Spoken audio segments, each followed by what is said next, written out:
আন্দোলনের আপসহীন ধারার মহান বিপ্লবী চন্দ্রশেখর আজাদের আজ ৯৬তম আত্মবলিদান দিবস। উত্তরপ্রদেশের ভাওরাই গ্রামে এই মহান বিপ্লবীর জন্ম।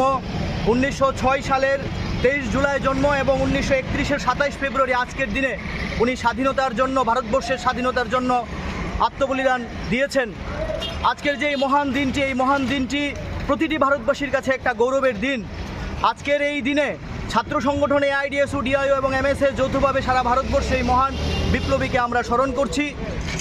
উনার যে অসম সাহসিকতা, দেশপ্রেম, স্বাধীনতার জন্য যে উনার যে ব্যথা বেদনা, দেশকে পরাধীন থেকে মুক্ত করার জন্য এবং যে দেশের সাধারণ মানুষ কর্তৃক মানুষের যে শোষণ তা দূর করার জন্য এবং সমাজতন্ত্রের প্রতিও উনি আকৃষ্ট ছিলেন।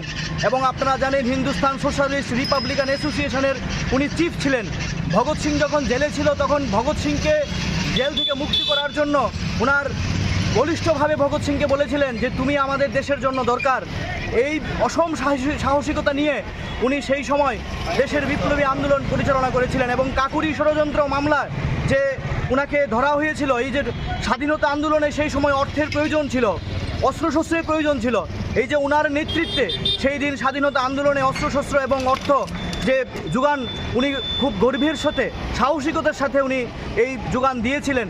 এবং তার যে দেশপ্রেম, আজ আমরা দেখছি যে বিপ্লবী চন্দ্রশেখর আজাদের যে জীবন কাহিনী সহ আমাদের দেশের বরেণ্য মনীষীদের জীবন কাহিনী কিন্তু আজকে পাঠ্যপুস্তকে নেই। মাত্র ১৫ বছর বয়সে চন্দ্রশেখর আজাদকে জিজ্ঞেস করেছিল যে তোমার নাম কি? বলেছিল আজাদ। বলেছিল বাবার নাম কি? বলেছিল স্বাধীনতা। বাড়ি কোথায়? বলছিল জেলখানা। কী রকম সাহসিকতা নিয়ে মাত্র ১৫ বছর বয়সে অসহযোগ আন্দোলনের নেতৃত্ব চলাকালীন যে প্রশ্ন করেছিল সেই প্রশ্নের উত্তর এরকম দিয়েছিল এবং তিনি বলেছিলেন আমি আজাদ হয়েই থাকবো। ফলে এই যে দেশপ্রেম, ওনার যে সাহসিকতা আজকে দেখুন পাঠ্যপুস্তকে না থাকার ফলে আমাদের দেশের প্রকৃত ইতিহাস আজকে নতুন প্রজন্মের ছেলেমেয়েরা আজকে জানছে না। তাই আমরা বিপ্লবী ছাত্র সংগঠন এআইডিএসের পক্ষ থেকে আমরা দাবি জানাচ্ছি যে আমাদের দেশের সমস্ত আপসহীন ধারার সমস্ত বিপ্লবীদের জীবন কাহিনী পাঠ্যপুস্তকে অন্তর্ভুক্ত করতে হবে।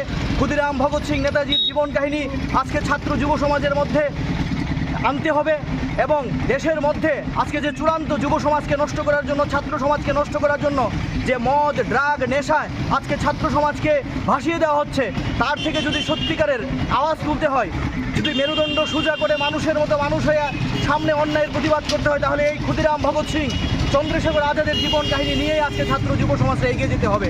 সেই ধারাবাহিকতা সামনে রেখেই চন্দ্রশেখর আজাদের জীবন কাহিনী আমরা আত্মস্থ করতে এবং ওনার মতো জীবন সংগ্রাম সমাজের মধ্যে প্রেরণ করার জন্যই ছাত্র সংগঠন ডিএসও, এমএসএসের পক্ষ থেকে আজকের এই কর্মসূচি। আমরা এই কর্মসূচির মাধ্যমে আমরা চন্দ্রশেখর আজাদের বেজ আমরা সমস্ত জনসাধারণের মধ্যে পড়িয়ে দেব। আমরা চাই আজকের দিনে সবাই চন্দ্রশেখর আজাদের যে জীবন সংগ্রাম সেটা আত্মস্থ করুক, তার সম্পর্কে জানুক, এই আকাঙ্ক্ষা রেখেই আজকে আমাদের এই কর্মসূচি। আমি রামপ্রসাদ আচার্য, রাজ্য সভাপতি এআইডিএসও।